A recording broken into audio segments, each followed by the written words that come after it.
So for our introduction, two technical developments are driving the digitalization of the economy.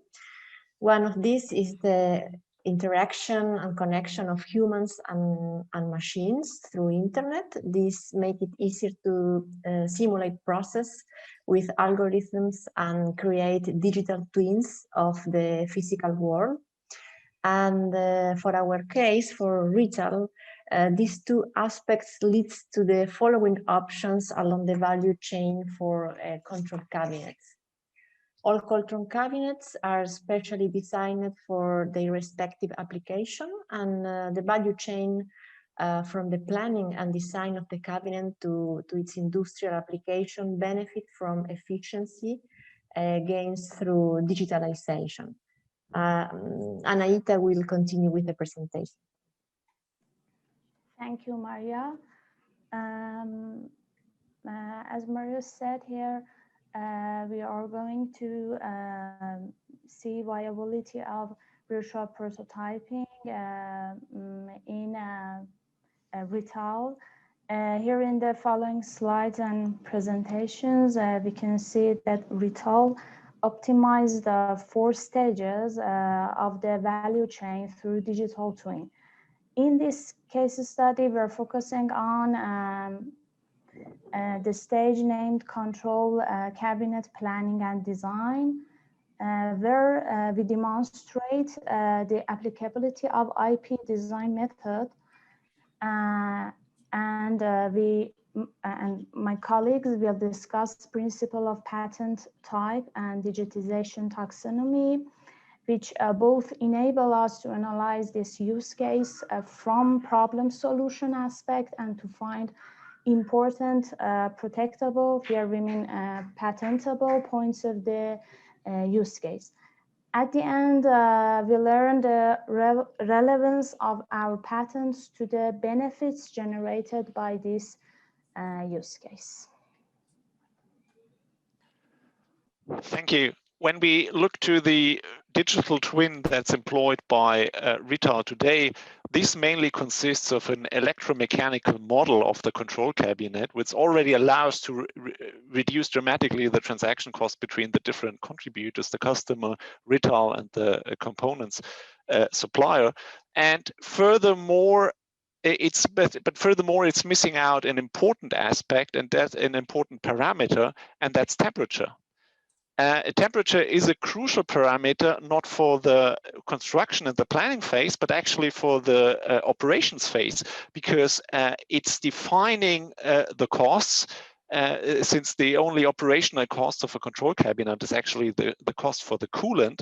And furthermore, it can be used for monitoring the health status of the components within the control cabinet, since often slight temperature changes to the components are precursors to a future fail. So today, Rittal's offering is offering already a software dealing with temperature. That's the thermal, but that's nothing more than a thermal balance sheet comparing all powers that go into the device or the control cabinets, all heating contributions to all the active cooling computations and the dissipation of the temperature to the environment. So we believe that this digital twin can be expanded by a full thermodynamic model of the control cabinet, which is not only doing an overall thermal balance sheet, but it's really investigating the contribution of each component and their interaction with each other. And so we can have like a full digital simulation of the entire lifetime of a control cabinet.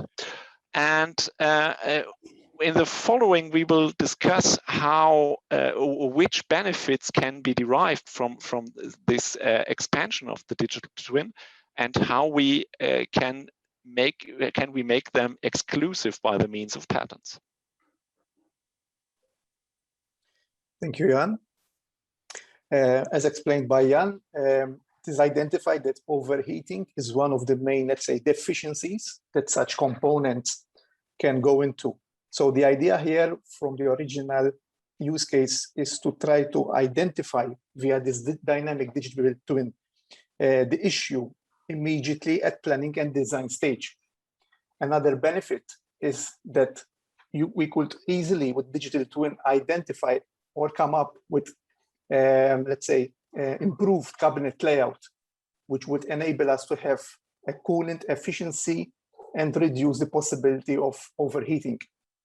This would also enable us as another benefit into increasing the lifetime of different components within the cabinet, and also allow the final consumer at design stage to design a customized control cabinet with the components, and always keeping in mind and reducing this possibility of overheating. So for each benefit of the solution, we worked with the problem solution approach. So first, for example, if we take the thermodynamical digital twin, so the problem that we have is that it's difficult to predict the temperature, how the temperature of the component will affect the performances. And so the solution is to have this prediction of the temperature according to the digital twin. If we take the second benefit, the improved cabinet layout for higher coolant efficiency, the solution is that we have static heat dissipation. And so we do not sufficiently and swiftly enough compensate the temperature fluctuation. So here the solution that we have is that we can control the heat dissipation of the electrical cabinet with the second patent that we found. Then for the prediction of the component lifetime, so the problem is that we need to be able to predict the future behavior of the system and to understand how it will age. And so this is where we can use simulation in order to predict the behavior. And this is this third document that we found. And then for the preemptive maintenance of a customized control cabinet, the problem is that we have a lack of information in real time. And so this is where we can use this imaging technique and monitoring that we found in the fourth document. So the taxonomy presented here is a highly abstract structure of typically applied digital patents. And the objective here is to achieve the highest possible consistency with the logic of business models.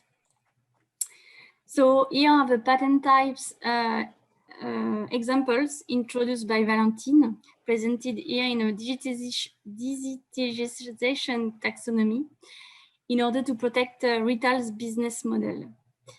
For input of data model, the patent describing a sophisticated automatic monitoring system that isolate different components and track thermal conditions. And this patent is also associated to the product configuration. For the procedure, the patent focusing on a predictive model to determine the amount of the heat generated by components to permit proactive action. Then a patent on prediction of component aging is linked to the product and component simulation. This implies the possibility to design circuits for robustness with respect to an aging of connector elements. And regarding the product optimization, a patent type and device for controlling heat dissipation of an electrical cabinet is proposed. Now Alex will talk about the use case exclusification. Thank you very much. So what was clearly seen is that each of our solutions that were also found in the 4 different document types has a certain value added. That is either resource or data or other benefits or values. However, all of those value addeds of our use cases are not related to a physical product. And that is exactly why those patent types that Audrey has just presented are so important for our use case, because our digital use case can still be broken down into real technical problems. And the solutions to those problems and the value added generated can be exclusified by digital patents in forms of simulation models, methods, or procedures. So this is why those patent types are so important. They just allow us to exclusify our digital use case.